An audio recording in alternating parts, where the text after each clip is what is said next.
Alright, well, hello YouTube. This is Joseph Quick with Aries, my new rough scale sand boa, and Buddy the ball python.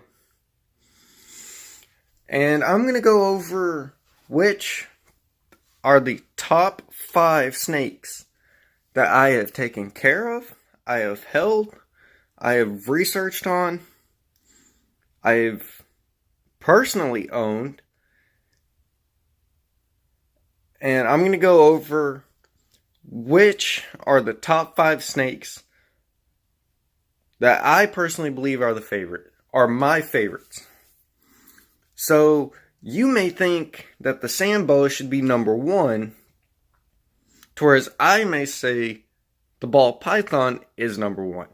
So this is more of an opinion based, but I'm going to provide as many facts as possible. And first, what we're going to start off with is price. Okay? So, the corn snake that I had over here, Pepper, I was just taking care of him for a little bit. For a friend, that's all it was. And corn snakes are relatively super cheap compared to the sand boa and the ball python. The corn snake, the corn snake is relatively considered one of the more cheaper kinds of snakes you can get at $20 from PetSmart and Petco, which I do not recommend getting any reptiles from PetSmart or Petco. And I'll go over that in a later video as to why. Okay, so corn snake is the best for price. The second is a king snake. And I'm just using PetSmart and Petco as a reference. You can get a king snake for about $40. And then next would be a milk snake. There, you're looking at probably about $50, $60, which actually ties it in with the ball python. So I've gone over corn, king, milk, ball python, and then I absolutely love the rough scale sand boa, which runs last in this. Because I got him, I actually had to do a trade. That is why Jessica and Jason aren't here anymore. I was able to do a trade, and I was able to get my rough scale sand boa, Aries, for an extremely big discount. I'm not going to say how much. Well, if you watched yesterday's video, you saw how much. But for him, the rough scale sand boa runs anywhere from $200 to $400. They're expensive. So that's why they are number 5 on price. Now, availability. All these snakes, minus the rough scale sand boa, are available during the breeding season. Now, mills, they have a different breeding season and everything else. But now, the actual breeders, they have a very special time that they breed. So you may be able to go up to PetSmart or Petco and get a ball python such as Buddy for $50 at any time of the year. But now if you go up to a reptarium, such as where I got Aries, you may not be able to get a ball python for $50. And also, too, you may have to wait 10 months because you just missed the breeding season. And breeders aren't going to stress out their pythons or any of their snakes and overbreed them. They're not going to do that. So That's where the availability for all the snakes I'm going over in this list come into play. So that's where I stand with the availability. So you have the corn snake, milk snake, king snake, and the ball python. Go to a reptarium that gets their snakes from a non-breeder sort, non-mill source. They're all going to be the same. And once again, what runs last is the rough-scaled sand boa. Of course, you can get the Kenya sand boa, the smooth scale sand boa. You can get any of those other sand boas for a lot cheaper than the rough scale, and they are in higher abundance. So right now it looks like the rough scale sand boa is running in last place. And it's a tie between the rest of, it goes, right now it's going corn, milk, corn, milk, king, ball python, and then the sand boa. But now for feeding, the rough scale sand boa, from what I've heard and done my research on, is they are number one. You put food in here, if they can find it, they're going to eat it.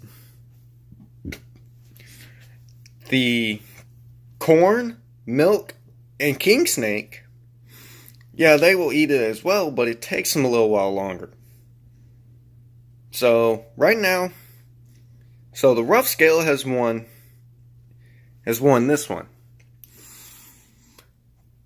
And the ball python is last, because they can be some extremely picky eaters. Okay, so then terrarium setup, or enclosure setup. This is, of course, a matter of opinion. So, as you can see, I've got Aries, 2 different kinds of substrates, and I've furbished his enclosure just to make it more appealing. I didn't have to give him all of this.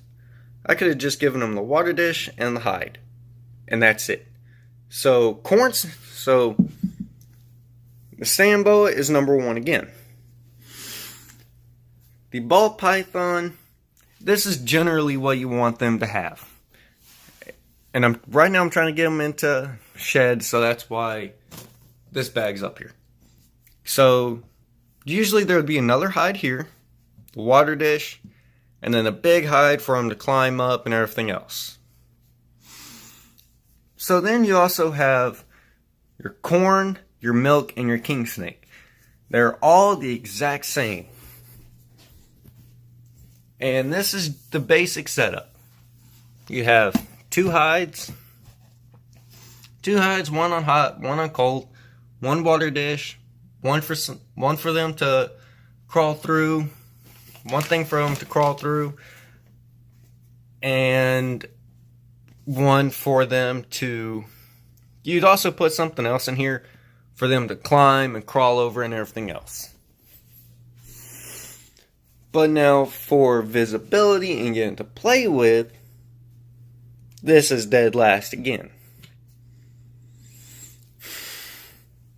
But now then the ball python, in my opinion, comes to first, because they're slower moving, which actually, the sand boas are slow moving. It's just a matter of finding them. As I found him earlier today, right back in there. And I tried to pick him up, but he wouldn't have any. So, then the ball python for children is the best. And then I would say would be an adult sand boa. Then it would be a corn, kink. Yeah. It would be a corn, milk, and king snake that come in last. Because they're squirmy, and if you don't know what you're doing, at times they can get the best of you and you can lose your snake. So that's why that's why those guys are at the bottom.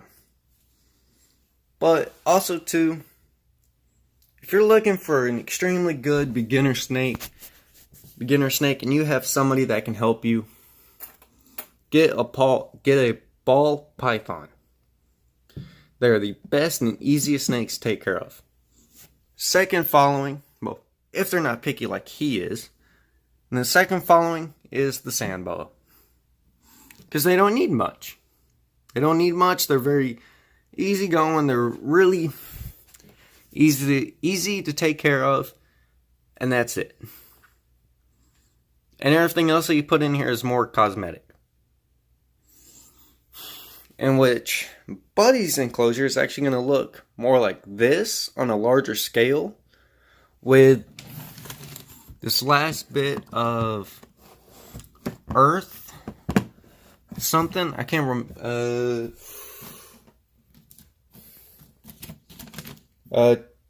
With the tropical mixed bedding. So once I upgrade Buddy to his 20-gallon, it's going to look...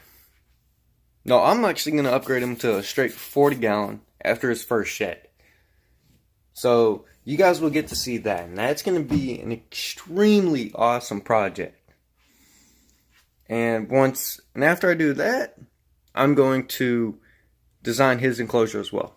That's for a later date.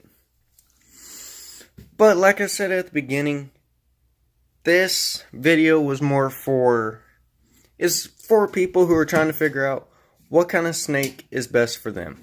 If you're looking for low availability but something unique, go the sand boa. If you're looking for something high availability, that's highly available and is easy going, and you can find one that's not picky, go with the ball python. Alright, so there is a video of my top 5 snakes. And I'm just going to go over which one is first and which one is last. First is going to be the rough-scaled sand boa, because they don't need much humidity, as you can see, and their temperature is relatively hot. So that's why they're number 1. And also too, they're unique and everything else. So for me, they're number 1. Number 2, I would actually have to say would be a king snake. Actually, no. Ball python. Then a corn. Then a milk. Then a king snake. These 3 last because they are... If you don't know what you're doing and you're not holding them right, you will lose them. Whereas with these guys, they're slow moving. You'll be able to find them. Alrighty, so there we go. There's Buddy right here. Ben Aries, I do not know where he is at. But alright, so we're going to get out of here. Always be prepared. Always be prepared. Be safe. And peace.